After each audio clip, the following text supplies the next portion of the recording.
स्वागत है ब्रेक के बाद। आप देख रहे हैं डीडी न्यूज पर इस वक्त।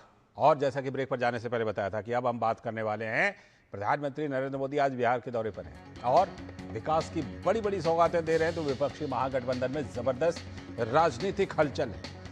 तो बिहार के सबसे पिछड़े इलाके सीमांचल में विकास की सौगात दे रहे हैं और नई उड़ान के साथ देश की मुख्य धारा से इस इलाके को जुड़ने का गौरव हासिल हो रहा है। प्रधानमंत्री नरेंद्र मोदी एक बार फिर से बिहार में हैं और पूर्णिया एयरपोर्ट के उद्घाटन के साथ ही इस इलाके में विकास की बड़ी संभावनाओं ने बिहार की सियासत में एक नई सोच विकसित कर दी है। पीएम मोदी के इस दौरे से बिहार को 36,000 करोड़ रुपए की नई परियोजनाओं की सौगात भी मिल रही है। मिथिलांचल और सीमांचल के दो एयरपोर्ट ने कोशी के पिछड़े इलाकों को ऊंची उड़ान के सपने को साकार कर दिया है। पूर्णिया एयरपोर्ट पश्चिम बंगाल, बांग्लादेश और नेपाल के सीमावर्ती इलाके में आवागमन की सुविधा इससे इस एयरपोर्ट से बढ़ने वाली है। साथ ही व्यापार के भी नए रास्ते खुलेंगे। महानगरों से कनेक्टिविटी बढ़ेगी तो सीमांचल के लोगों को इन्वेस्टमेंट का बड़ा अवसर भी मिलेगा। लेकिन बिहार में हो रहे इस बड़े बदलाव को महागठबंधन मुंह चिढ़ाने में लगा हुआ है। मानो बिहार की सियासत में विकास का कोई सरोकार ही नहीं है। वोटर अधिकार यात्रा के बाद आरजेडी कांग्रेस से पल्ला छुड़ाने की भरपूर कोशिश कर रही है और सीधे पीएम मोदी की विकास योजनाओं पर तीखी प्रतिक्रिया दे रही है। तो उधर कांग्रेस सहित अन्य दलों की सीटों को लेकर बड़ी मांग के बीच तेजस्वी यादव ने ऐलान कर दिया है कि वो बिहार के सभी 243 सीटों पर चुनाव लड़ने वाले हैं। ठीक 2 ही दिन पहले कांग्रेस पार्टी ने उन्हें मुख्यमंत्री का चेहरा बनाए जाने से साफ इनकार कर दिया था।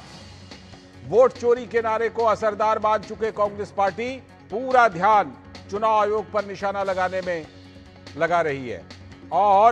लेकिन तेजस्वी ने साफ कर दिया है कि बिहार में सिर्फ आरजेडी का ही फॉर्मूला चलेगा और तेजस्वी ही नायक होंगे। विपक्षी महागठबंधन अपने लिए जिताऊ सीट चाहती है महागठबंधन के दल, लेकिन तेजस्वी ने साफ किया कि सभी सीटों पर उनका ही पहला हक है। प्रधानमंत्री नरेंद्र मोदी इस बीच अपने इस दौरे में राष्ट्रीय मखाना बोर्ड की भी स्थापना करेंगे। मखाना बोर्ड बिहार के पिछड़े इलाके में किसानों और मछुआरों के लिए वरदान साबित होने वाला है। बिहार में इंफ्रास्ट्रक्चर विकास के बाद मखाना उद्योग को देश विदेश के मार्केट में पहुंचाने में मदद मिलने वाली है। मिथिला क्षेत्र में मखाना सबसे बड़ा उद्योग बन चुका है, तो जाहिर है कि जीआई टैग मिलने के बाद इसके मार्केटिंग, प्रोसेसिंग, क्वालिटी स्टैंडर्ड और निर्यात को भी बल मिलेगा।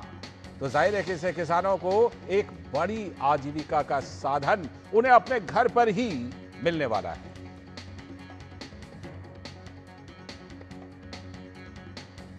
लेकिन जैसा कि हमने अपनी रिपोर्ट में बताया कि महागठबंधन में कशमकश जारी है और उसी पर आरजेडी के नेता और बिहार के पूर्व मुख्यमंत्री तेजस्वी यादव का दावा है कि वो इस बार सभी 243 सीटों पर चुनाव लड़ेंगे। 243 सीट पर तेजस्वी चुनाव लड़ेगा। हर जगह से तेजस्वी चुनाव लड़ने का काम करेगा। आप लोगों से अपील है कि तेजस्वी को देख करके वोट दीजिए। आगे ले जाने का काम करेगा। तो वहीं पर केंद्रीय मंत्री और लोजपा रामविलास के नेता चिराग पासवान का कहना है कि पीएम मोदी जब भी बिहार आते हैं तो बड़ी सौगात देते हैं। जितनी बार प्रधानमंत्री जी आए उतनी बार हजारों करोड़ की राशि की परियोजनाओं को बिहार के लिए समर्पित करके गए। और अब तो बात सिर्फ शिलान्यास तक नहीं है, उद्घाटन भी कई ऐसी परियोजनाओं का प्रधानमंत्री जी के द्वारा किया जा चुका है। मैं मानता हूं विकसित बिहार बनाने के जिस संकल्प के साथ हम लोग आगे बढ़ रहे हैं, उस संकल्प, उस मुहिम का मजबूती से नेतृत्व प्रधानमंत्री जी के द्वारा किया जा रहा है और डबल इंजन की सरकार का लाभ अब बिहार और बिहारियों को दिखने लगा है। तो बिहार को बड़ी सौगात मिल रही है, लेकिन विपक्ष को यह रास नहीं आ रहा। कांग्रेस के नेता तारिक अनवर का कहना है कि सौगात देकर दरअसल प्रधानमंत्री बिहार की जनता की आंखों में धूल झोंक रहे हैं। इस तरह से सौगात देना या इस तरह से घोषणा करना, ये पब्लिक की आंखों में धूल झोंकना है और पब्लिक इस बात को समझ चुकी है। बिहार के लोग समझ चुके हैं, सीमांचल के भी लोग समझ चुके हैं। तो इस बार ये सर पटक के रह जाएंगे तो भी सत्ता में दोबारा वापस नहीं आने वाले। तो कांग्रेस जो है इसे कह रही है कि ये धूल झोंकने वाला काम प्रधानमंत्री कर रहे हैं, लेकिन बिहार की जमीन पर क्या सच्चाई है, किस तरह का असर पड़ रहा है इन सभी चीजों का, और फिर दूसरे पक्ष पर इसका क्या असर पड़ रहा है, यानी कि महागठबंधन पर। इसी पर खास चर्चा खास मेहमानों के साथ। और जयराम विप्लव जी, भारतीय जनता पार्टी के प्रवक्ता, इस खास चर्चा में हमारे साथ जुड़ रहे हैं। बहुत बहुत स्वागत जयराम विप्लव जी। साथ में संदीप त्रिपाठी जी, कांग्रेस के नेता, वो भी हमारे साथ जुड़ रहे हैं। बहुत बहुत स्वागत संदीप त्रिपाठी जी आपका भी। और विनोद मिश्र जी, हमारे सलाहकार संपादक, यहीं स्टूडियो में हमारे साथ जुड़े हुए हैं। बहुत बहुत स्वागत आप सभी का। मैं शुरुआत करता हूं विनोद जी के जरिए ही। विनोद जी, एक तरफ प्रधानमंत्री नरेंद्र मोदी आप देख रहे हैं कि लगातार बिहार के दौरे पर जा रहे हैं, पहले भी इससे कुछ ही दिन पहले गए थे। आज तो बड़ा दिन है, पूर्णिया का एयरपोर्ट हो या फिर मखाना बोर्ड हो या फिर तमाम चीज़ें हो। और दूसरी तरफ महागठबंधन की दो तरह की बेचैनी। एक बेचैनी तो प्रधानमंत्री अगर विकास का कर तोहफा दे रहे हैं तो तारिक अनवर साहब कह रहे थे ये तो धूल झोंक रहे हैं। और दूसरी तरफ दूसरी बेचैनी ये कि अलग अलग यात्रा, अलग अलग प्रोग्राम, किसी ने वोटर अधिकार यात्रा निकाला तो अब दूसरी यानी तेजस्वी यादव अलग यात्रा निकाल रहे हैं, कह रहे हैं 243 सीटों पर पूरा लड़ेंगे। लाल जी, जो अभी हम तारिक अनवर साहब का सुन रहे थे, बहुत पुराने नेता है कांग्रेस के और उसी इलाके से हैं, कटिहार से, और आप कह सकते हैं कि हम लोग भी उसी इलाके से हैं। बिल्कुल। तो वो जो एक डार्क एज के पॉलिटिक्स करने की आदी रहे हैं ये लोग, ये इन लोगों की कल्पना से परे है कि पूर्णिया से भी उड़ानें होंगी और वो मुंबई से लेके बेंगलोर और हर जगह स्टेट के आप उस उड़ान से आप जा सकते हैं वहाँ के लोग। पूर्णिया के उड़ान से आप ये सोच लीजिए कि पश्चिम बंगाल से लेके बांग्लादेश और नेपाल के सरहदी इलाके में आप कल्पना कर सकते हैं कि कितने वर्षों के वहाँ का एक सपना कि वहाँ एक एयरपोर्ट होगा और वहाँ से लोगों महानगर का कनेक्शन से लेके इंटरनेशनल फ्लाइट तक उनका एक संपर्क बढ़ेगा। ये कोई सोच सकता था क्या? और उसमें जब आप पूर्णिया एयरपोर्ट देखते हैं तो उसको कहते हैं, तेजस्वी यादव कह रहे हैं ये सब जुमला है। लालू यादव का कम से कम 10 ट्वीट आ गया है। तो वो लोग एक नकारते हैं पूरे डेवलपमेंट को। उस सीमांचल के इलाके से आप देखिए कि लगातार इस चौथा वंदे भारत एक्सप्रेस के ट्रेन की शुरुआत हुई है। दर्जनों ट्रेन जो है लाइनें वहाँ महासेतु बनने के बाद वो कैसे पूरा एक नज़ारा वहाँ का बदल गया है। तो आप इन सारे चीज़ों को झुठलाते झुठलाते सीधे आप इस पे लाना चाहते हैं कि बिहार की एक तस्वीर जो लोगों ने बनाया है कि पूरे देश और दुनिया में, कि आप उसको चाहते हैं कि वो बिहार ऐसे ही दिखे। आज अगर सबसे पिछड़ा इलाका जो मिथिलांचल और पूर्णिया के तरफ का सीमांचल है, उस इलाके में देखिए प्रधानमंत्री का ये राष्ट्रीय मखाना बोर्ड और ये दो एयरपोर्ट दरभंगा के बाद और ये पूर्णिया का, ये कैसे क्रांति लाने वाला है वहाँ लोकल इन्वेस्टमेंट से लेके और वहाँ के रोजगार और खेती किसानी तक। इसकी कल्पना से शायद उनको ज्यादा सिहरन हो रही है। इसलिए कुछ लोग जो है वो सीधे वो डार्क एज के पॉलिटिक्स में हमेशा वही बात करते हैं कि ये जुमला है, ये सारे चीज़ों है वो सिगुफा है। तो वो इन सब चीज़ों को लोगों को जो बता रहे हैं, तो क्या हम आप जैसे लोग जो इस बात के अनुभव ले रहे हैं वहाँ जाके उनको झुठला सकते हैं क्या? कैसे झुठला सकते हैं? आप तो प्राय दरभंगा एयरपोर्ट जाते रहे उठाते हैं, तो कैसे झुठला देंगे? लेकिन झुठला तो रहे, झुठला रहे तारिक अनवर साहब। संदीप त्रिपाठी जी, आखिर भाई यह जब देखिए कि हम तस्वीरें भी दिखा रहे हैं, पूर्णिया को अगर एयरपोर्ट मिल रहा है, बिहार को अगर मखाना बोर्ड मिल रहा है, तो आंखों में धूल कहां से झोंका जा रहा है ये हमें समझ में नहीं आया। थोड़ा इसको समझाइए हम लोगों को। सबको राम कसम है, झूठ कोई नहीं बोलेगा। पूर्णिया का एयरपोर्ट कब बना?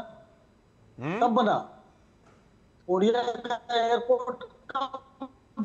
आपकी आवाज में दिक्कत आ रही है। राम कसम है, कोई झूठ नहीं बोलेगा। आपने कसम तो दे दी लेकिन आवाज, राम कसम है, कोई झूठ नहीं बोलेगा। हाँ, कसम दे दी। 1940 से वो एयरपोर्ट बना हुआ है। हाँ, और वैसा ही एयरपोर्ट हमारे भागलपुर में भी बना हुआ है, हर जिले में है, मधुबनी में है। सुनिए ना सर। हाँ बोलिए बोलिए। अरे सुनना, यही कह रहे हैं ना, 1940 से वो एयरपोर्ट है। सिर्फ आपने किया क्या, एक उड़ान योजना के तहत आपने पहले वो एयरफोर्स के पास था, आपने उसको जगह के लिए खोल दिया। क्या मतलब, बाबू हमरे बिल्डिंग बना रहे हैं और तू आए कि हम कार्यालय खोल रहे हैं, उसके बाद कहता हम बनाए। मतलब मूर्ख बनाने का धंधा नहीं है तो क्या है? ये इसी को कहते हैं आंख में धूल झोंकना सर। अच्छा। इसी को कहा जाता है आंख में हाँ, धूल झोंकना। अब आते हैं सर, मखाना अभी बोर्ड आप पर आ जाइए, आपके वो भी आपने चैनल पर बना ही बैठे दिया हैं, था। अब आते उस पे भी आते हैं, हाँ। उस पे भी आते हैं, उस पे भी आते हैं सर। बड़ी मजेदार बात और सर, अभी मैं सर थोड़ा बात सा आ रही रोकता हूं है, आपको। अभी जिस आपके एयरपोर्ट पर चैनल आप कह बैठे रहे थे ना थे, धूल झोंक रहे हैं, देखिए उसी का उद्घाटन प्रधानमंत्री ने किया है। उसी की तस्वीरें अभी दिखा रहे हैं अपने टेलीविजन स्क्रीन पर। नागरिक उड्डयन मंत्री भी साथ में हैं, केंद्रीय नागरिक उड्डयन मंत्री, और मुख्यमंत्री नीतीश कुमार भी साथ में दिखाई पड़ रहे हैं। उप मुख्यमंत्री विजय सिन्हा हैं, सम्राट चौधरी हैं, और ये तस्वीरें हम अपने टेलीविजन स्क्रीन पर इस समय दिखा रहे हैं कि प्रधानमंत्री नरेंद्र मोदी ने पूर्णिया के इस हवाई अड्डे का फीता काटकर उद्घाटन किया है। फीता खोल कर कहिए, क्योंकि आजकल जो है काटने के बजाय फीता को खोला जाता है उद्घाटन के लिए, काटने के बजाय। तो काटने के बजाय फीते को खोल करके प्रधानमंत्री नरेंद्र मोदी ने उद्घाटन किया है। साथ में मुख्यमंत्री भी हैं, उप मुख्यमंत्री भी हैं, बिहार के राज्यपाल भी हैं, सभी साथ में मौजूद हैं, नागरिक उड्डयन मंत्री भी हैं। और प्रधानमंत्री ने ये एक और सौगात बिहार के लोगों को, क्योंकि अभी जो हम बात कर रहे थे ना, सीमांचल बिहार का जो इलाका है उसमें पूर्णिया एक महत्वपूर्ण शहर है। और पूर्णिया जो है उसकी कनेक्टिविटी भी आप देखिए तो गंगा के इस पार भी और उस पार भी अच्छी कनेक्टिविटी है पूर्णिया की। तो इससे काफ़ी ज़्यादा फ़ायदा उस पूरे इलाके को मिलने वाला है। और जैसे कि हम अभी चर्चा कर रहे थे कि बिहार में पटना एयरपोर्ट है, दरभंगा एयरपोर्ट है, और अब ये पूर्णिया एयरपोर्ट। तो क्या होगा कि सीमांचल का इलाका और जिसे अंगिका वाला इलाका कहते हैं, उस इलाके में इसका फ़ायदा मिलने वाला है, क्योंकि एयरपोर्ट और ज़्यादा नज़दीक हो जाएगा। इससे पहले उस इलाके के लोग, बहुत सारे लोग देवघर एयरपोर्ट का इस्तेमाल करते थे, अब पूर्णिया एयरपोर्ट का इस्तेमाल कर पाएंगे। क्योंकि आप बिहार के अगर भूगोल को देखें तो पूर्णिया का जो लोकेशन है, जहाँ पर पूर्णिया है, उसके आसपास के लोगों को हवाई अड्डे जाने में देर लगती थी, दूरी होती थी। अब वो समय भी कम हो जाएगा, दूरी भी कम हो जाएगी, और लोग पूर्णिया के एयरपोर्ट का इस्तेमाल कर पाएंगे। और देश विदेश, बल्कि पूर्णिया से फिलहाल तो देश के तमाम बड़े शहरों के लिए उड़ानें रहेंगी। और जैसा कि प्रधानमंत्री नरेंद्र मोदी अक्सर कहा करते हैं कि उनका सपना है कि हवाई चप्पल पहनने वाला भी हवाई जहाज में जा सके। तो उसके लिए उड़ान योजना, ये एक ऐसी योजना है जिसके तहत देश में हवाई अड्डों की संख्या को 2 गुनी से भी ज़्यादा कर दिया गया है। और जो डोमेस्टिक एयरलाइंस है, आप उसके कारोबार को भी देखें तो उसमें बहुत बड़ा उछाल आया है।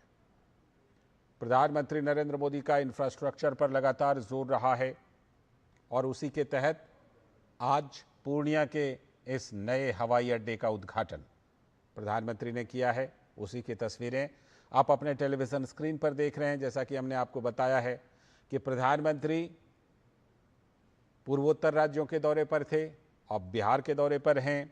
आज बिहार को बड़ी सौगातें दे रहे हैं। करीब करीब 36,000 करोड़ रुपए की विकास परियोजनाओं की सौगात प्रधानमंत्री नरेंद्र मोदी आज बिहार को दे रहे हैं। और उसी में से एक बड़ी परियोजना जिसका उद्घाटन प्रधानमंत्री ने ये फीता खोलकर किया है, पूर्णिया का नया हवाई अड्डा।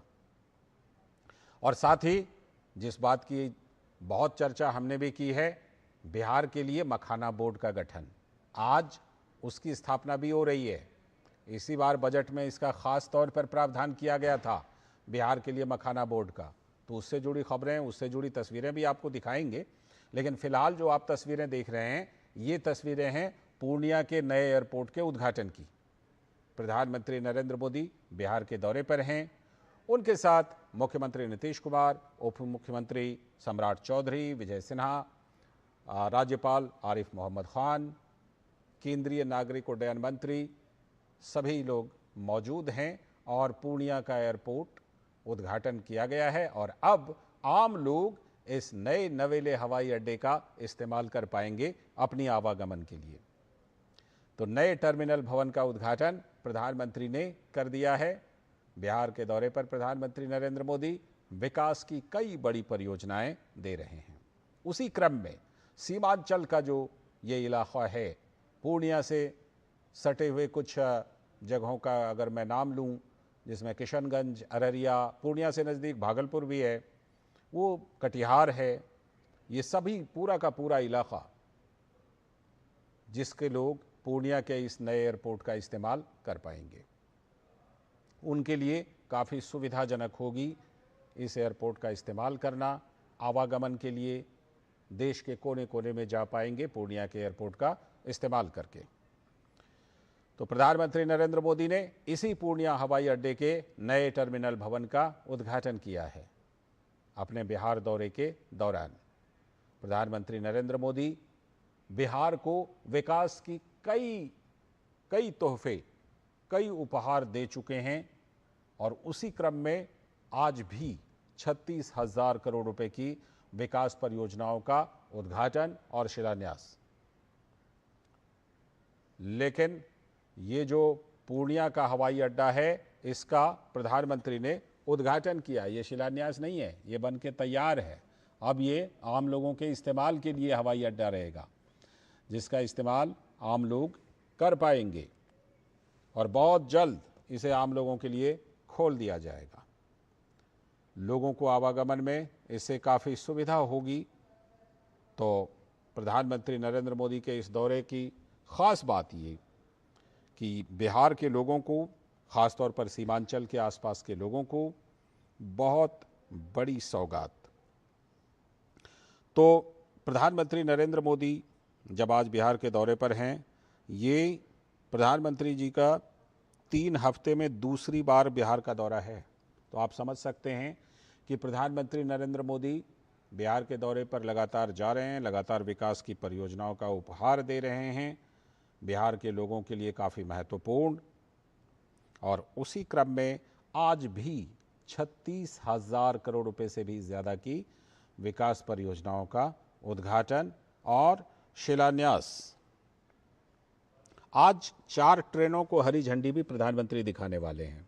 जैसे कि जो बड़ी बड़ी परियोजनाएं हैं, उनमें हमने आपको बताया कि ये पूर्णिया एयरपोर्ट का आप देख ही रहे हैं कि नए टर्मिनल भवन का प्रधानमंत्री ने उद्घाटन किया।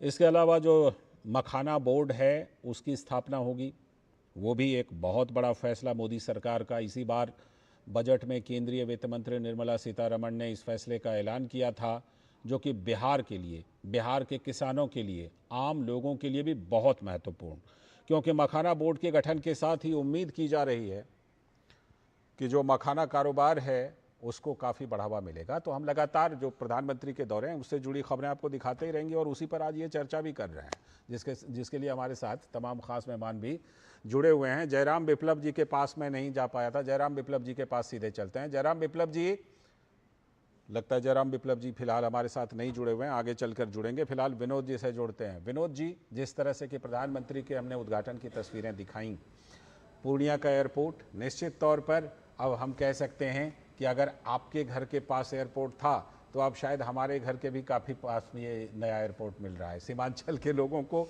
और उस इलाके के लोगों को। मैं अभी कह रहे थे हमारे त्रिपाठी जी कि आप कसम भी खिलवा रहे थे। आज तो शुरुआत ही वैसे की है।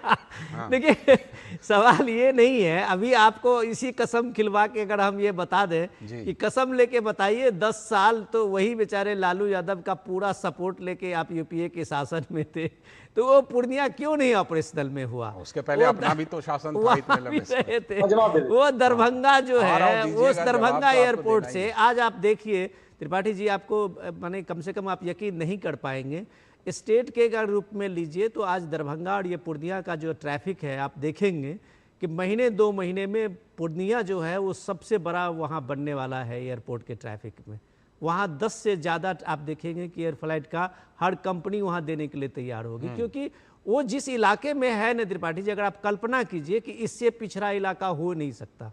वो पूरा बंगाल के बॉर्डर से लेके और आप कहिए कि नेपाल के बॉर्डर और आप मिथिला के उस क्षेत्र में कहिए तो सबसे पिछड़ा इलाका वही सीमांचल है। उस सीमांचल को लोग इग्नोर अभी तक राजनीतिक रूप से इसलिए करते रहे कि यहाँ पे है क्या। वहाँ 90% अभी भी पलायन के दृष्टि से लोग वहाँ पीड़ित है। आप पूरे उस सीमांचल के में अररिया से लेके और पूर्णिया और किशनगंज से कटिहार तक आप उन इलाकों में चले जाइए, कभी आप जाइए वहाँ, वो आप देखिए वो हालत 90% वहाँ लोग पलायन कर चुके होते हैं या पलायन करते हैं। वहाँ अगर ये डेवलपमेंट की सौगात है तो उनको भरोसा देता है। ये रिवर्स माइग्रेशन की बात आप सुनते होंगे तो आप चौंक जाएंगे। वहाँ लोग आके अपना अब कारोबार करने लगे हैं। आज आप सोचिए कि जिस जगह से ये एयरपोर्ट का आज शुरू हुआ है, उसकी शुरुआत हुई है, पीएम ने जो अभी रिबन का वहाँ पे खोला है, तो आप कल्पना कर सकते हैं कि वहाँ जो रिवर्स माइग्रेशन है वो कितना बड़ा एक कामयाब बनने वाला है। वो सिर्फ उस इलाके में नहीं, सबसे ज़्यादा इंपॉर्टेंट पॉलिटिकली ये भी समझने की ज़रूरत है कि सबसे ज़्यादा सीटें आपके महागठबंधन को उसी इलाके से मिलती है। एनडीए को वहाँ सीटें कम मिलती है, चाहे वो जो भी वजह हो, लेकिन वो आप दरियादिली देखिए सरकार की कि उन जगहों पे भी काम और प्रोग्रेस और विकास की योजनाओं को ले जाती है सरकार, जहाँ उनको पता है कि वोट मिले ना मिले। तो ये एक डेवलपमेंट का है। पूर्णिया में अभी आप देखिए कि बीजेपी के वहां सांसद नहीं है, लेकिन आप देखिए कि बीजेपी ने वहां किया है नए टर्मिनल का उद्घाटन। तो मैं राजनीति से अलग बात करता हूं। राजनीति आप करिए, आपके तारिक अनवर साहब बोले कि ये सब बकवास है, लेकिन लोगों का जो एक सपना साकार हो रहा है रिवर्स माइग्रेशन के लिए, आप मखाना बोर्ड का देखिए, तो इन सब चीजों को तारीफ करनी चाहिए। इसलिए मैं बोलता हूं एक बार कसम लेके आप कर ही दीजिए। और ये भी बताइएगा, अभी विनोद जी ने ये बात बोली अभी कि आप 10 साल तक 10-15 साल आरजेडी के साथ सत्ता में रहे, उसके पहले दशकों तक आपकी वहां पर सरकार रही, दे देते हैं ऐसी फैसिलिटी लोगों को एयरपोर्ट की, बताइए। अब देखिए दशकों तक की अगर बात करेंगे तो वहाँ आज भी जूट मिलें हमारी बनाई हुई आज भी 20 साल में न लालू जी चालू कर पाए और ना नीतीश जी की सरकार और भाजपा की सरकार 20 सालों से वो चालू कर पाई। हमारी अगर आप पर्सनली कांग्रेस की बात करेंगे तो सच्चाई है। अब रही बात मखाना बोर्ड की, मखाना बोर्ड क्योंकि मैं एक जानकारी आपको बिल्कुल होगी, हो सकता है कि आप उसको दर्शाना न चाह रहे हो। इसके पहले भी सर तथ्यात्मक रूप से रखिए ना। हाँ सर, रखिएगा तो कांग्रेस ने हाँ सर, वहाँ कांग्रेस ने वहां पर मखाना रिसर्च सेंटर बनाया था और दरभंगा में ही उसकी ऑफिस थी। अगर मैं ये कह रहा हूँ कि मखाना बोर्ड आपने 23 में घोषणा की और अभी 25 में बजट में आप देते हैं पैसा, इसलिए कि चुनाव है। अगर आप सचमुच चाहते हैं तो दरभंगा से हटा के सीमांचल के किसी और जिले में रख दीजिए। आप कांग्रेस की बनाई हुई ऑफिस में बैठ जाइएगा और फिर कहिएगा ये बोर्ड बन गया। और अभी बात आई ना कि वो चलेगी, प्लेन चलेगी, हवाई जहाज, कुशीनगर से भी चल रही थी विनोद जी हमारे यहाँ। उत्तर प्रदेश में चुनाव था, चाचा टू जो उद्घाटन किए थे पल्लव जी आ गए हैं, वो जवाब देंगे आपका। अब सुनिए, एक भी रनिंग नहीं है, सारे बंद पड़े हैं, एक भी हवाई जहाज नहीं जाती है। उत्तर प्रदेश चुनाव पहले 4 एयरपोर्ट की उद्घाटन किए थे, नहीं दरभंगा तो चालू हो गया। अब सुन लीजिए सर, चालू हो गया ना, चुनाव तक चलेगा। धैर्य रखें, हम क्या कर रहे हैं, दोगुने से ज्यादा एयरपोर्ट चल रहे हैं। दो मुद्दे लाल जी उलझाइए मत, समय कम है। दो विषय, 2 मंत्री अभी आपने चिराग पासवान जी को, जयराम विप्लव जी आपके पास आ गए जवाब देने के लिए। हाँ 10 सेकंड गिरिराज जी को आपने दिखाया। गिरिराज जी टेक्सटाइल मिनिस्टर है। अभी मुझे आपके डिबेट में बैठा तो मध्य प्रदेश का एक विज्ञापन चल रहा था कि वहां पर एक जो है पीएम मित्र टेक्सटाइल पार्क का उद्घाटन 17 तारीख को होने जा रहा है। 7 टेक्सटाइल पार्क इस देश को दिया गया, मंत्री बिहार का, और टेक्सटाइल जो है पार्क बनेगा मध्य प्रदेश में, गुजरात में। भाई बिहार में अगर 3 लाख रोजगार आपके विज्ञापन में चल रहा था। ये मखाना बोर्ड गुजरात में थोड़े ना बन रहा है, मखाना बोर्ड तो बिहार में ही बन रहा है ना जी। रुकिए जयराम विप्लव जी बताइए, ये जो है पूर्णिया का नया एयरपोर्ट, रुकिएगा संदीप जी जवाब लेता हूँ। पूर्णिया का नया एयरपोर्ट और मखाना बोर्ड वगैरह बना के आप लोग आंखों में धूल झोंक रहे हैं। जयराम विप्लव जी बताइए। तो सुविधा होगी, बोलिए जयराम विप्लव जी। मैंने सुना, हाँ आप ध्यान से जरा सुनिए। लेकिन देश में मशहूर है, सुन लीजिए, आप सुनिए ना, आप सुनिए है ना। आप अपना प्रवचन जरा कम करिए, आपका समय बहुत मिला, शांत रहिए। 2500 करोड़ का ब्यौरा दे दीजिए। आप सुनिए ना, जयराम विप्लव जी आपने जो सवाल पूछा उसका जवाब ले लीजिए। बताओ जवाब ले लीजिए अब। 1500 करोड़ ये है, 100 करोड़ जवाब ये है, दीजिए, जवाब 200 करोड़ ये जयराम है। विप्लव जी का ये जवाब। जो मीडिया मैनेजमेंट करना अब आप चालू रुकेंगे किया ना, तब वो जवाब एक दे आपका पाएंगे। बैठा है मीडिया हैंडलर, आप वो बंद रुकेंगे करिए। तभी ना जवाब दे आप पाएंगे, नहीं तो सिर्फ 36,000 सवाल आता रहेगा। दे दीजिए, वो ब्यौरा बता दीजिए कि ये त्रिपाठी जी हो जरा गया, हो गया। हो अब गया, जवाब आप देने उनको दीजिए, भी जवाब। बोल लेने दीजिए। जवाब देने दीजिए, जवाब। हाँ बोलिए। डीजे कमेंट कर रहे थे इसलिए मैं थोड़ा सा ऐसा नहीं है। अरे बोलने भाई दीजिए, अफजल गगनी बोलने छलकत दीजिए ना, जाए, जवाब इसी को आएगा कहते हैं। तभी। थोड़ा शांत हो जाइए उसके अरे बाद। हम लोग काफी आप देर दो तक बार हैं बोल अभी इस चुके पे। हैं। फुल गगरी अरे भाई लाल जी, मैं अपनी बात रखूं। बताओ कि 100 करोड़ ये दे रहा हूँ, 100 करोड़ ये दे रहा हूँ, फुल वाली गगरी फोड़ दो। क्या तरीका है भाई, वर्सेस क्यों लगाया आपने? मैं एक अपनी बात को अगर बिना रुकावट के नहीं रख सकता हूँ तो मुझे इस प्रकार की बहस में भाग लेने का शौक नहीं है। धन्यवाद। यार बात कर रहे हो। अच्छा जयराम विप्लव जी, जयराम नहीं, विप्लव मैं जी का क्या आप जवाब तरीका है सुनिए। ये बताइए। बोलिए। क्या जवाब। तरीका है ये? जवाब दीजिए। आप पूरी जल बताएंगे हो तो गया फिर हमको त्रिपाठी जी, आप एक बार त्रिपाठी जी, सुन आप तो लीजिए। एकदम बोलने नहीं दे रहे हैं। आपके अब बिना यहाँ मतलब का रिमोट फिर से हमें आवाज आवाज कम कम करने की करवानी सुविधा पड़ेगी, तभी नहीं वो है बोल क्या? पाएंगे। वो निजी कमेंट कर रहे हैं, हम तो चाहते हैं जवाब आए। कमाल है भाई। बोलिए जयराम जी, आप बोलिए। कमाल करिए। सबसे बड़ी बात तो ये है कि अभी एक चीज तो मोदी जी ने कर दी है, उसके लिए तिलमिलाहट बखूबी होना लाजमी है। जो मांग लेकर के विपक्ष लगातार किसी भी जगह पर काम करता है, उन सब मांगों को जो दशकों से लंबित मांगे हों उसको लगातार पूरा करना, कागज पर ले आना, मंत्रिमंडल में घोषित करना, फिर उसका शिलान्यास करना और फिर उसका उद्घाटन कर देना, ये केवल और केवल नरेंद्र मोदी जी ही कर सकते हैं। पूर्णिया एयरपोर्ट इसका जीता जागता प्रत्यक्ष प्रमाण है। आज ये बात कर रहे हैं कि चुनाव तक चलेगा। अरे भाई, ये दरभंगा के लिए भी यही कहते थे कि केवल 2024 के चुनाव तक चलेगा। दरभंगा में लाखों यात्री जा रहा, रिकॉर्ड टूट रहा है। आज स्थिति ये है कि जो भी दर्शक वो कह रहे हैं पूर्णिया एयरपोर्ट हमने बनाया था। को उन्होंने साफ एक चीज कहा कि जो काम हमने किया था ना वो 20 वर्षों में, 15 वर्षों में लालू जी नहीं कर पाए। ये बताना भूल गए या इनको जानकारी नहीं है। कांग्रेस का इतिहास पढ़ ले। कांग्रेस भी लालू प्रसाद के उस सरकार में सहयोगी पार्टी रही है। तो लालू प्रसाद के प्रत्येक पाप का, प्रत्येक कुकृत्य का, हर एक अपराध का, हर जंगल राज का भागीदार और उसका हिस्सेदार रही है कांग्रेस। इसलिए कांग्रेस किसी भी जिम्मेवारी से भाग नहीं सकती है। ठीक है। नरेंद्र मोदी जी का शासन है, नीतीश कुमार जी का शासन है, कानून और व्यवस्था भी टाइट है। बार बार बोलिएगा तो वो कैसे बोल पाएंगे? सरकारी नौकरी मिली, 39 लाख युवाओं को रोजगार हमने दिया, सड़कें त्रिपाठी जी लगातार बोले जा रहे हैं तो कैसे उनकी आवाज आएगी? बताइए, बोलिए बोलिए। क्या तरीका है भाई? अच्छा ठीक है, मैं एक ब्रेक के बाद ठीक है भाई, एक ब्रेक के बाद बढ़िया से लौटते हैं, फिर अब एक बढ़िया से बात करेंगे, इस पर चर्चा करेंगे। छोटा सा ब्रेक ले लेते हैं, उसके बाद वापस लौटेंगे।